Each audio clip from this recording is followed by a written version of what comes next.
want to thank you for attending our ninth Amuh Mutsun speaker series. We have 2 a year, in November and in May. And so we're happy that it's continuing to this time. Before I get started, I want to give thanks and recognition to UC Santa Cruz, to whom we have a great relationship with. Our tribe really does a lot here. They include us in a lot of things, the welcoming of the new students, for example, the graduation, and then throughout the day when they have speakers and stuff like that on campus, they ask us to come on in and give an opening prayer, blessing, or et cetera. So we're very fortunate with the relationship that we have here. I want to also recognize the American Indian Resource Center and its director, Carolyn Dunn, who you guys have met and heard from a little bit. She does great work, and we're lucky to have the collaboration that we do. We have a Mutsun Speaker Series board, and that's comprised of students, faculty, the American Indian Resource staff, and tribal members. Also, I want to give recognition to the UC faculty and staff, the folks here, all the way up to the chancellor. We've had a number of meetings with the chancellor, for example, and he's even hosted a fundraiser on behalf of the tribe to help us with our Amuh Mutsun garden down below. So we're very fortunate to have that. And I finally like to thank those who are attending today. We appreciate your being here and coming down. A lot of folks came from long distances and stuff. And this is an important topic, and this is exactly what we are hoping for in hosting today's meeting. Our Amuh Mutsun tribe submitted our letter of intent to file a petition for federal recognition on May 9th, 1990. That's over 22 years ago. And we haven't gotten to our petition yet. However, that's coming up soon. Now, one thing before I start talking too much, I do want to say that Alan covered a lot of what I was going to talk about. And I'm grateful for that. Because now I only need to talk for about 15, 20 minutes. I don't need to talk for an hour as I had planned. So you're going to see me kind of scrambling through my notes here so that I don't repeat a lot of what Alan said. As a matter of fact, I'm probably going to get rid of just about most of what I had prepared for. During those 22 years, a lot has happened. And of great importance and detriment to our tribe was that we've had a lot of elders pass. And a lot of our elders, we did not capture the information from them. But many of them were born before 1928. And that means that they were born into a recognized tribe. And one of our goals, since I became chairman, let me get it right now. Yeah, chairman. That's great. One of my goals was to get us federally recognized before too many of our elders passed, so that they can pass as recognized members. And that hasn't happened for many of them. And that's a point of sadness and disappointment on my behalf as chairman. The pursuit of federal recognition for the Amuh Mutsun has been difficult and as challenging as it has been for any tribe. Being on a list, waiting for your petition to come, your number to be called, 22 years. That's a long time. And many tribes have waited much, much longer than that. And we know that. We've had a lot of, I mentioned we had a lot of challenges. One of them is that our former chairwoman, who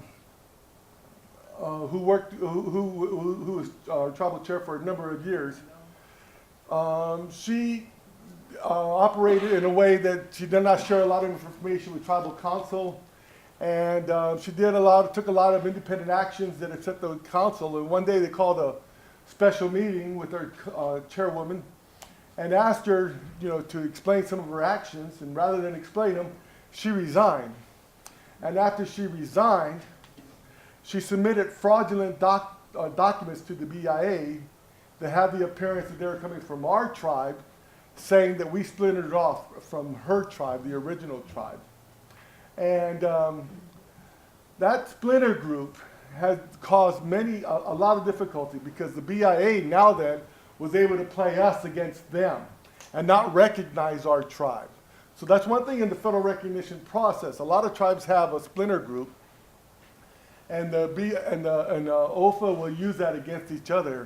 We were hopeful that they would just investigate the case and take a look and make a determination of who the legitimate tribe was, but they never did that. What they said is that we'll deal with both of them, and then that causes a lot of confusion in the public. So now that when we were trying to present our tribe to the public as being the legitimate, historic, and continuous tribe of the Amuh Mutsun, they're saying, yeah, well, we don't know who to believe, or we don't know who to trust, or we're not going to take sides.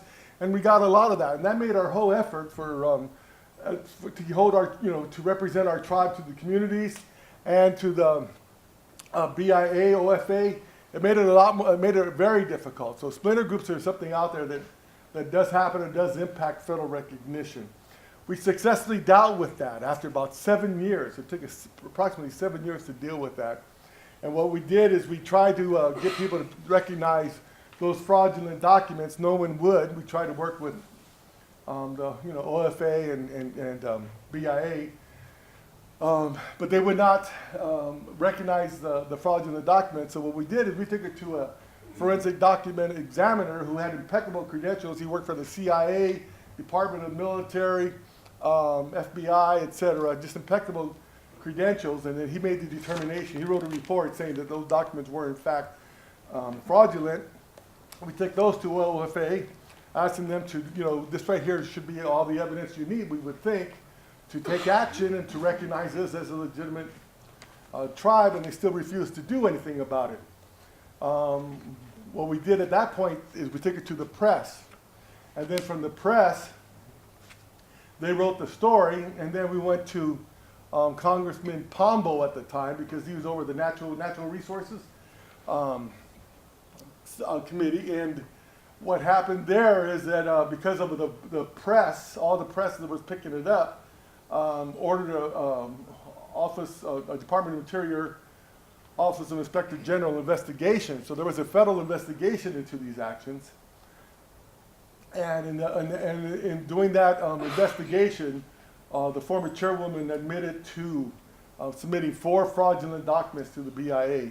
And that pretty much settled it. Although the OFA refused to even acknowledge that report, they said, well, we'll just hang on to it and we'll deal with that later. Because of those newspaper reports that came out and stuff like that, that recognized this as a legitimate tribe. So that's an issue that doesn't tie directly to federal recognition, but it does impact our tribe and our tribe's ability to move forward.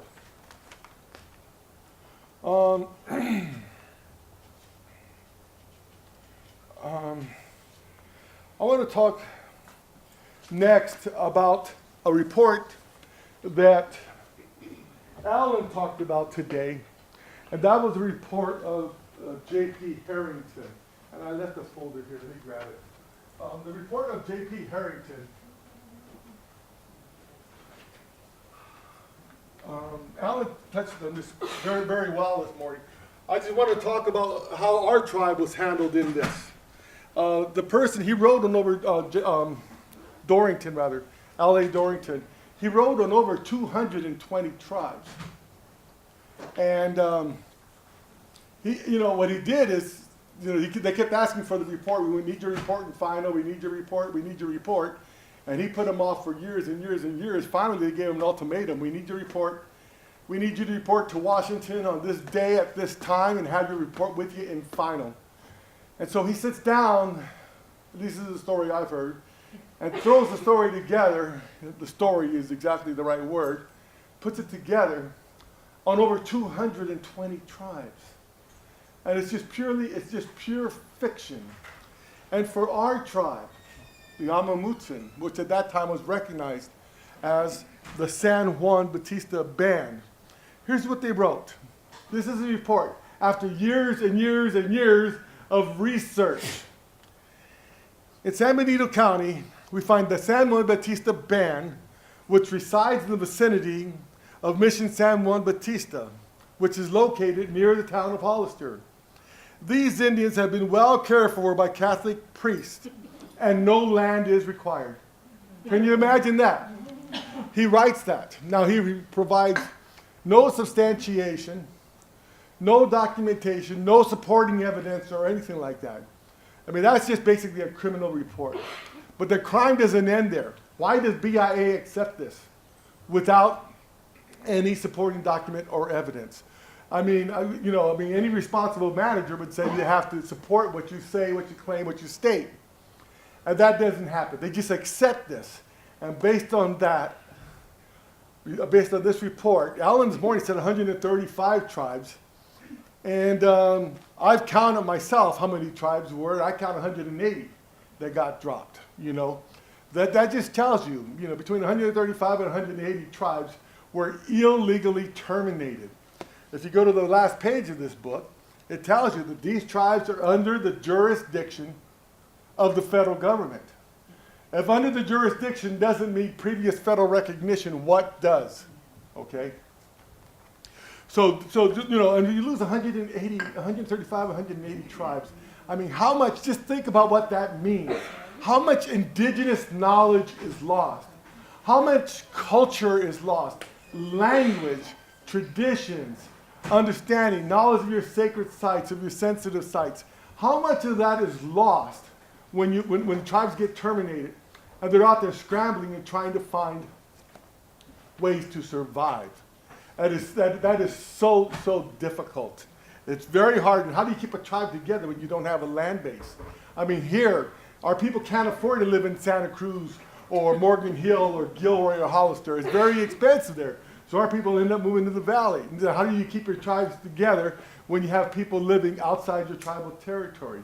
It is just so difficult. And such. With this right here, I went to the Diocese of Monterey, the Diocese Archives office, and asked them, do you have any information or anything that talks about contact with L.A. Dorrington?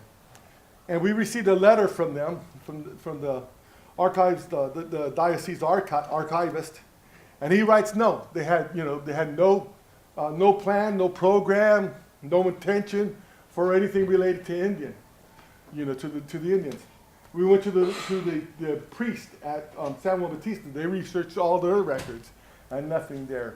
And we also went to L.A. Dorrington's archives. If you go to the archives at San Bruno, he has 18 boxes of archived records there.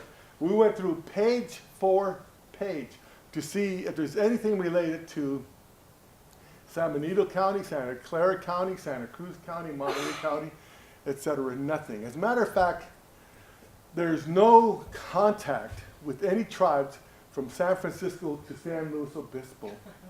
And yet, all the tribes within that territory were on this report and illegally terminated. He doesn't even visit. The guy right there is just a total, absolute incompetence. I mean, worse than that. And yet, the federal government recognizes that and terminates tribes. So I just wanted to tell you what the Amuh Mutsun story is with that. Another thing that we've been looking into recently is that in 1891, there was an act for the release of mission Indians in the state of California. And this act says that the commissioners to be appointed, it will be the duty of these commissioners to select the reservation for each band or village of the mission Indians residing within the state. Within the state, which reservations shall include, as far as practicable, the lands and villages, which have been in the possession of the Indians. Well, we didn't have any possession, but the intent there, according to our literal read of this, is that the intent was for all mission Indians to have reservation land for the tribe. Now, the 7 tribes down south got reservation land. A lot of them in the San Diego area. But the other 14 missions did not get that. And, how can that be? If you have a law that passes that relates to all mission tribes within the state of California, how come they only set it up for 7 and ignore the others? You know, a lot of people say that it was just the state of California in both cases, the Dorrington and here, is that they just didn't want to give up any of the resources at all. As I said, Alan covered a lot of it. Our history really does mirror the work that Alan has done. And Alan has also worked as a tribal advisor for years for our tribe, and we're grateful and thankful to all the work that he has given us. And so when he found documents that related to Muwekma, I mean, the next page or the page prior was dealing with our tribe. And so so we have a lot of shared history, and because of the time passing and stuff like that, I won't go into it too much. But I'd like to talk for a moment about what does it mean when a tribe doesn't have recognition. Why is recognition important? We all know why it's important for a lot of different reasons and stuff like that. But I think it's important that we talk about that. I'm going back and forth a lot. Sorry about that. You know, a big reason is, you know, we have a lot of students here at UC, well, we have some students here at UC Santa Cruz who come from our tribe, and every year I get calls saying, you know, how do I get money for education based on being Indian and stuff like that? And I have to tell them, you know, in all honesty, you know, because we are an unrecognized tribe, funds that are designated for Indian students are not available to us because we're unrecognized. That's a huge thing. The other thing is that health services. Now, there's health services like, say, for example, in San Jose, in Fresno, and elsewhere. You know, a lot of the counties have their own programs as such, but they're all different. The one in San Jose is really, really tough. You can kind of get outpatient service there and get an aspirin or a Band-Aid. You're not going to get much more, but yet if you went to Fresno, they provide more service. But we don't get full services. If we were a recognized tribe, we would get full services for health care. And that's important for our members, because a lot of our members, because of the lifestyle, the change in diets, you know, and the aging of our members and stuff like that, you know, diabetes, thyroid, those are just huge within our tribe. And, you know, we get no health services based on those. Economic development. I mean, you know, if our people want to start a business and stuff like that and want to look for loans or grants that can help them start a business and stuff like that, there's a lot of programs that are available to the recognized tribes that are not recognized, they're not available to the unrecognized tribes. So we really do miss out on a lot of opportunity. And another important thing, and that has really impacted our tribe, and I actually take very personal and as a failing on my part, I'm kind of embarrassed to even talk about it, but I do, is that since I've been chair in '03, we've lost 6 children to adoption. A lot of people want to adopt Native American children. And if you're a federally recognized tribe, the Indian Child Welfare Act allows the tribe to keep children within the tribe and not allow them to be adopted outside the tribe. But being an unrecognized tribe, we have no say whatsoever. I was in court just this past week for a case where we thought that we may be losing the children out of the tribe. And I'm trying to get involved earlier now versus later to try and work to prevent it more, or trying to alternative settings or something before an adoptive parent identifies those tribes and comes in with money to pay their lawyers and really be aggressive in the court, and we lose the children. So that's a very big part of being unrecognized, is the threat of losing your members. Just this, I think it was the week before last, there was a National Congress of American Indians meeting in Sacramento. And there, they had tribes throughout the United States attending that conference. On the very last day, there was a motion to not let unrecognized members become part of the National Congress of American Indians. And they voted to not allow recognized members, whereas before they were allowed to. Now, unrecognized members cannot become part of the National Congress of American Indians. So, so we get a lot of unrecognized tribes. We feel like we we're fighting an uphill battle against the federal government, the state government, and I'll get back to the state government in a bit because I got a lot to say about them, local communities, who if you're not recognized, you're not a real Indian. What do you mean? You know, I'll give you a good example there. We had there's this one large ranch, and they had 14 different cultural, they call them, you know, cultural sites, cultural resources, you know. But they were very close together, probably within less than a half mile. There's 14, you know, bedrock mortars here, bedrock mortar there, et cetera, you know. About 14 of them scattered in about a half mile. And, you know, and that's you know, we were trying to get that identified as a cultural landscape or a cultural district or something like that. But yet the landowner wanted each one to be identified individually versus as a landscape or a district. And so by it being identified individually, you can kind of break it up. And what the city, or the county rather, Santa Clara County Board of Supervisors ended up voting was to allow a road to go right through the middle of that cultural site. And so now you got cultural resources 10 feet on the right of the road and 10 feet on the left of the road, going right down the middle. And if we were a recognized tribe, we'd be able to fight that a lot more aggressively, you know. And plus we'd have money to pay for attorneys, and our attorneys would fight for that. But, you know, because we're a poor tribe, and I say that, you know, truthfully, we don't have money for attorneys and stuff like that, so we really can't fight it. A lot of times, you know, it's our members getting up there and talking.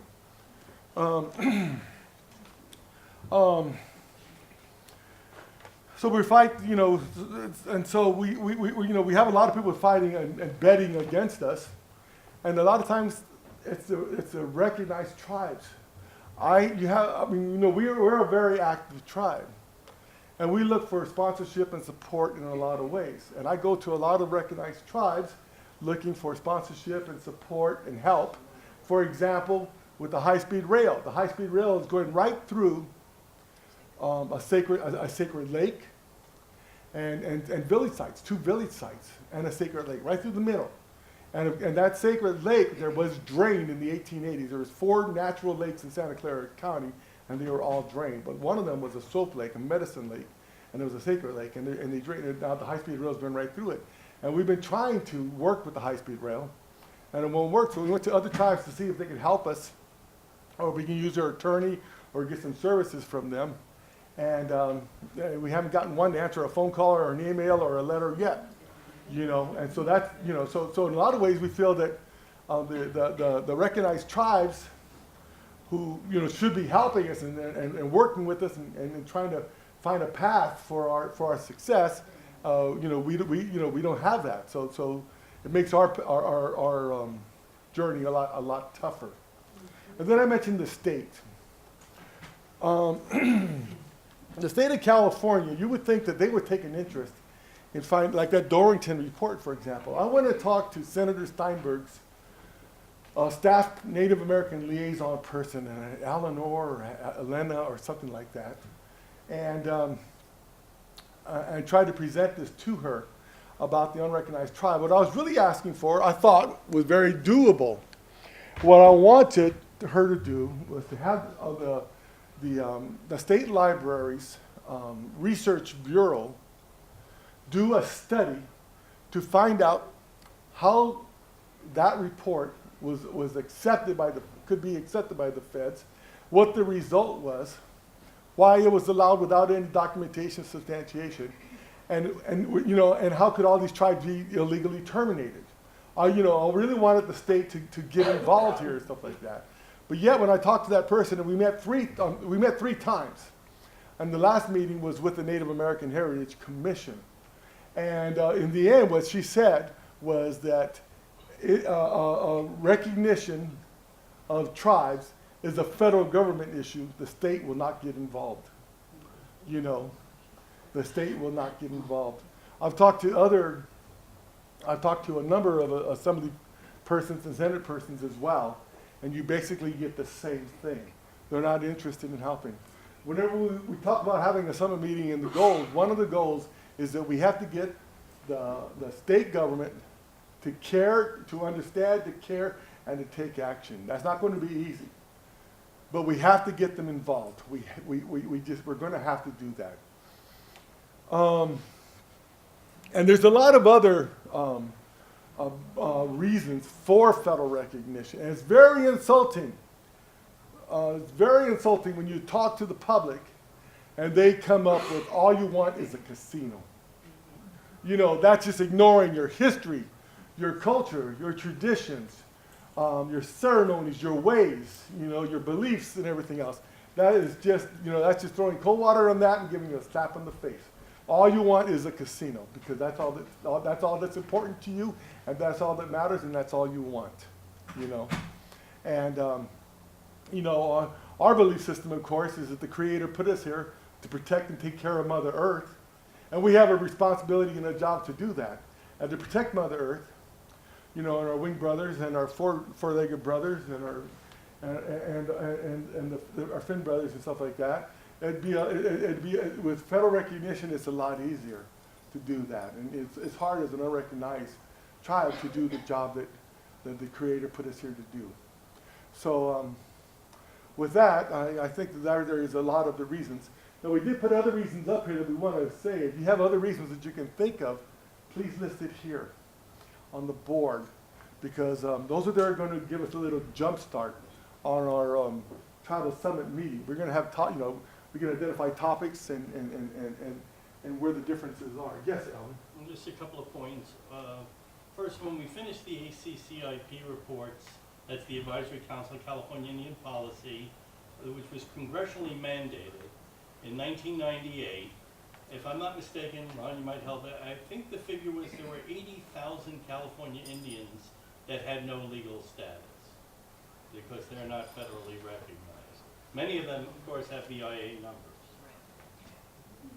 Second one, under Dorrington, when we submitted the packet of information on the Dorrington letters to the Interior and argued about how the tribes lost their recognition, we also pointed out from their own text there that Dorrington would write 2 years later, in 1929 or 1930, that it was his personal opinion and belief we should not be buying land for California Indians. And he wrote back to the Assistant Secretary, if there was any monies allocated to buy land, send it off, take it somewhere else.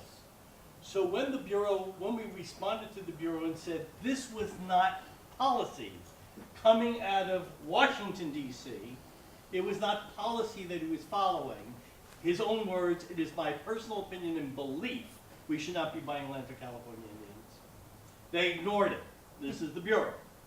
It ends up with either Dorrington is fired or he's retired, we don't know.